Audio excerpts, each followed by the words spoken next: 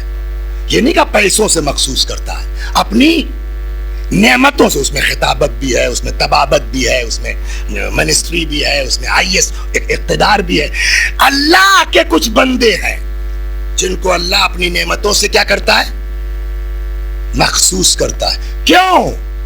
وہ سوال تھا نا، لمنافع العباد، تاکہ تمہارے ذریعے سے ہمارے دوسرے بندوں کو فائدہ پہنچے. آپ پروفیسر ہیں، آپ کے انڈر میں 4 لڑکے PhD کر سکتے ہیں، ہم نے اس لیے آپ کو پروفیسر بنایا. اگر ایک بھی جو ہے وہ بندہ خدا تمہاری بے توجہی سے رہ گیا. اب اگلا فقرہ سنیے، صلوات پر محمد وہاں. ان للہ عبادا یخصہم بالنعم، اللہ کے کچھ بندے ایسے ہیں جن کو خدا اپنی نعمتوں سے مخصوص کرتا. کیوں؟ لمنافع العباد، تاکہ تمہارے ذریعے سے دوسرے بندوں کو فائدہ پہنچے. اگر فائدہ پہنچتا ہے تب تو یہ نعمت رہے گی، نہیں تو خدا تم سے وہ نعمت چھین کے دوسرے تک پہنچا دے گا. ایک دن میں کہیں یہ مجلس پڑھ رہا تھا اور اسی روایت کو پڑھنے میں نے کہا بھائی اللہ کے لیے کرو، ڈرو مت. امام کاظم علیہ السلام کا وعدہ ہے. یہ وقت نہیں ہے ورنہ بہت لمبا ہو جائے گا. علی ابن اختین سے جو وعدہ کیا تھا، تم کام آؤ ہمارے چاہنے والوں کو، بچائیں گے، ہم سسپینڈ نہیں ہونے دیں گے. اسی مجلس میں کوئی آفیسر تھے بیچارے، بعد میں کہنے لگے مولانا 100% کریکٹ، میرا تجربہ ہے، آؤٹ آف وے میں نے اللہ کے لیے کام کیا ہوں اور سسپینشن سے بچا ہوں. صلوات پر محمد. اللہ ہے. اب یہاں تک آ گیا. میں نے آپ سے شروع میں کہا تھا کہ میں جو تیاری کر رہا تھا وہ صحافت کے اوپر، کہ قرآن کا معیار کیا ہے اخبار کے سلسلے میں. میں نے وہ آیت بھی آپ کو سنا دی کہ اذا جاءکم فاسق بنبأ فتبینوا. دور امیر المومنین میں جو ہے وہ خبریں کیسے جو ہے وہ لی جاتی تھی، بنی امیہ کے دور میں کیا کیا ہوتا تھا لیکن ہم نے کہا پھر وہ خطرناک بات تھی. میں پڑھتا کچھ، سمجھنے والے اپنے اوپر لے جاتے، کل کو پتہ نہیں کیا کیا چھپتا. لیکن ایک چیز جو مجھ کو مرنے والے کے سلسلے میں معلوم ہوئی، یوں تو میرے فیض آباد کے داماد ہی تھے، تو ان کے ایک دن بلکہ کہنے لگے، میرے خیال فروری کی بات ہے، پچھلے سال بھر سے تو ملاقات ہی نہیں ہوئی. یہی وسیم صاحب ہمارے یہاں کے ہیں، بڑے گاؤں کے، ان کے مجلس تھی، یہ بھی گئے تھے. کہنے وسیم بھائی آپ کی ایک ویڈیو میری شادی کی حدیث کے ساتھ پڑھتی ہوئی ہے. تو میں نے کہا یار دے دو، اس میں داڑھی واڑی جو ہے سب. ابھی یہ بات ہی ہو رہی تھی، اس کے بعد یہ سب تو تعلقات تو تھے. کچھ چیزیں معلوم تھی، کچھ چیزیں مجھ کو شکیل صلی اللہ علیہ وسلم نے بتایا، اور جیسے انہوں نے بتایا میں نے کہا بھائی یہی موضوع ٹھیک ہے. تو اب پوری مجلس کا کتنا ہوا، 45-50 منٹ ہو گیا. پورے 50 منٹ کا خلاصہ کیا ہوا کہ تمہارے پاس جو کچھ ہے، بولیے، تم امانت دار ہو، مالک نہیں ہو. اس کانسیپٹ کا فائدہ کیا ہوگا کہ وہ تو ہے، ہمارے کیا فائدہ ہوگا کہ پھر آدمی کے پاس جو ہے اس کو خرچ کرنے میں تکلف نہیں ہوگا. جب آدمی یہ سوچ لے گا کہ یہ پیسہ میرا نہیں، اللہ نے دیا ہے، وہ کل پھر دے سکتا ہے. جہاں یہ کانسیپٹ ہوگا کہ مالک وہ ہے، تو جو مالک کا جہاں خرچ کرنے کو کہے گا، کرے گا نہیں کرے گا. جہاں یہ تصور ہوگا پہلا جو فائدہ ہے کہ آدمی کے اندر خرچ کرنے سے کوئی تکلیف نہیں ہوگی. اسی بات کی طرف جو مجھ کو متوجہ کیا شکیل میاں نے، کہنے لگے وسیع بھائی ایک مجھ سے بھی سن لیجئے. کوئی لڑکا تھا جس کے باپ کو کینسر، صلوات بر محمد، سنیے آپ مجلس تمام، جس کے باپ کو کینسر ہے اور بیٹا 90% جل گیا. جس باپ کو کینسر ہے، میرے باپ کو ہو چکا، مجھے پتا ہے کہ کیا حالت ہوتی ہے بیماری میں. جس رات میرے والد مرحوم کا انتقال ہوا 2002 میں، اس رات میرے پاس 100 روپے بچے تھے. تو کینسر کے مریضوں کا اندازہ ہوتا ہے. تو جس کے باپ کو کینسر ہو وہ تو خود ہی لٹ پٹ چکا ہے بیچارہ، اور بیٹا 90% جل چکا ہے. شکیل کہنے لگے کہ وقار بھائی نے مجھ کو بلایا، یہ بھی بتایا انہوں نے کہ یار جاؤ ذرا فلاں جگہ پتہ کرو اور اس سے پوچھو کتنا خرچہ ہے. خیر ہو گئے، پوچھ باچھ کے آئے. انہوں نے کہا صاحب 90% جل چکا ہے. تو کسی اور جگہ کا نام لو، میں اس وقت بھول رہا ہوں، وہاں چلے جاؤ، پوری بات بتاؤ. کہ ساری رپورٹ لے کے میں وہاں پہنچا. وہاں کے ڈاکٹر سے بات ہوئی تو انہوں نے کہا کہ ٹھیک ہے آپ بھرتی کرا دیجئے، 3-4 لاکھ روپے جمع کر دیجئے، پھر دیکھا جائے گا کیا صورتحال ہوتی ہے.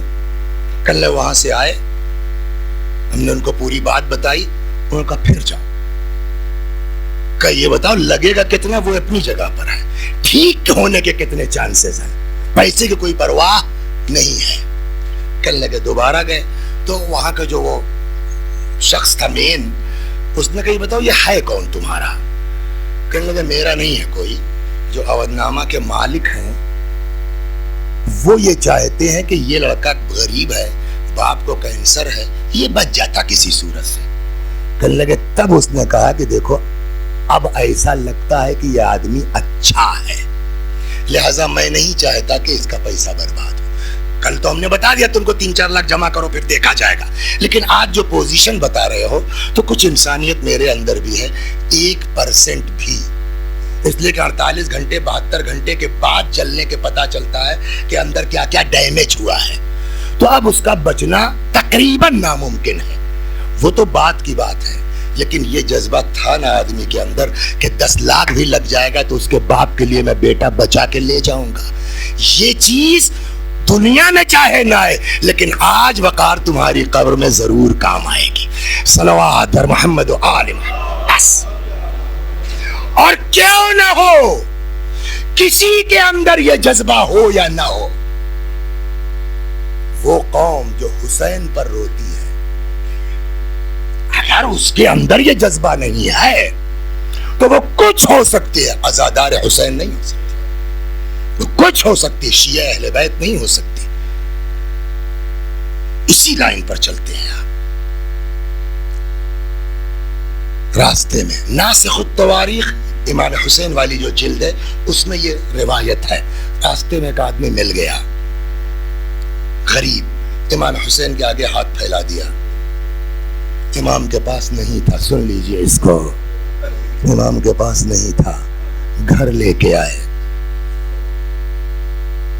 اندر گئے، جو کچھ تھا یہ عبا ہے نا اس میں حضرت نے لپیٹا، باہر نہیں نکلے، ہاتھ بڑھایا، کہا بھائی لے لو، مجھے شرم آتی ہے، اتنا کم لے کے کیا سامنے آؤں، آپ بتائیے آپ لوگ، بولیے مانگنے والے کو شرم آئے گی یا عطا کرنے والے کو؟ ہاں یہ واحد شخصیت ہے جس کو عطا کرنے میں شرم آ رہی ہے، کم ہے. مجھے نہیں معلوم وہ آدمی کون تھا، کربلا تک زندہ تھا نہیں زندہ تھا، لیکن آج اس کی روح سے خطاب کر کے یہ تو کہہ سکتے ہیں. تو وہ لگا رونے، ہاں یہ تو بات نہیں تھی، وہ لگا رونے. امام نے کہا بھیا میں نے پہلے ہی معذرت کر لی ہے کہ اس سے زیادہ میرے پاس نہیں ہے. اس نے کہا یا حسین میں کم کی وجہ سے نہیں رو رہا ہوں. تب کہا میں یہ سوچ کے رو رہا ہوں کیا اتنا کریم ہاتھ کیا یہ بھی مٹی کے نیچے جا سکتا ہے؟ سمجھے؟ یعنی امام کا عالم یہ ہے کہ ایک فقیر کے دماغ میں ہے کہ ایسے بڑے آدمی کو تو مرنا ہی نہیں چاہیے، لیکن پتہ نہیں کون تھا وہ، زندہ تھا نہیں تھا، لیکن آج اس کی روح سے تو یہ خطاب کر سکتے ہیں کہ جس آدمی کے لیے تیرا خیال تھا ایسے انسان کو تو مرنا ہی نہیں چاہیے۔ کربلا میں دیکھ، جس آدمی کو عطا کرنے میں شرم آ رہی ہے، اس حسین کے دل پر کیا گزر گئی ہوگی جب بچے کی پیاس سے مجبور ہو کر کے امام کو پانی کے لیے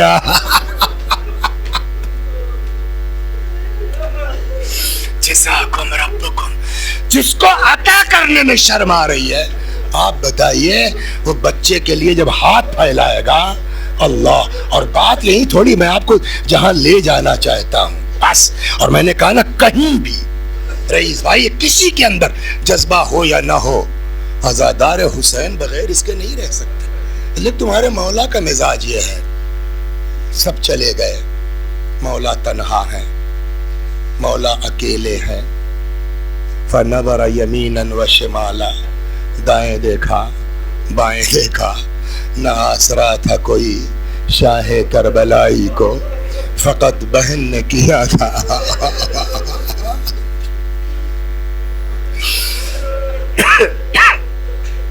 فقط بہن نے کیا تھا سوار بھائی کو۔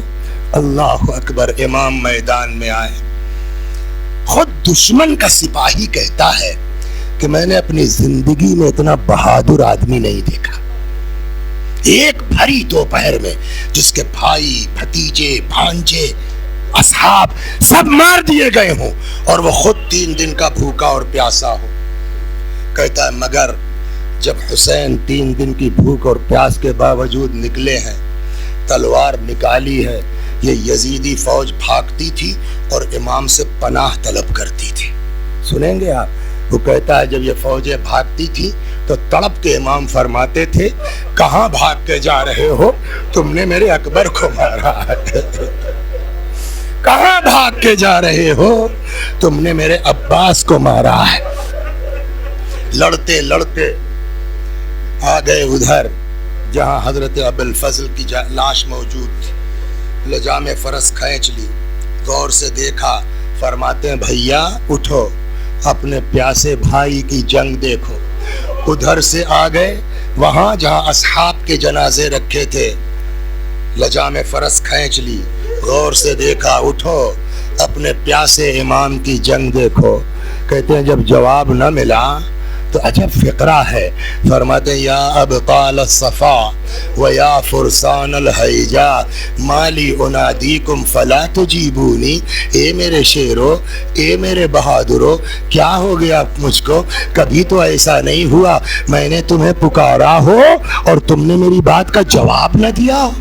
روایت کہتی ہے لاشیں تڑپ اٹھے، مطلب شاید یہ تھا آقا موت نے مجبور کر دیا ہے۔ لڑتے لڑتے ایک وقت وہ آیا جب آقا سے گھوڑے پہ سنبھلا نہ گیا، زمین پر تشریف لائے۔ تاریخ کہتی ہے فجلس الشمر علی صدرہ، شمر ملعون جس میں اطہر پہ سوار ہوا۔ جانور بھی ذبح ہوتا ہے نا، اس کے بھی اپنے اصول ہیں، اپنے قوانین ہیں، گلا سامنے سے کاٹا جاتا ہے۔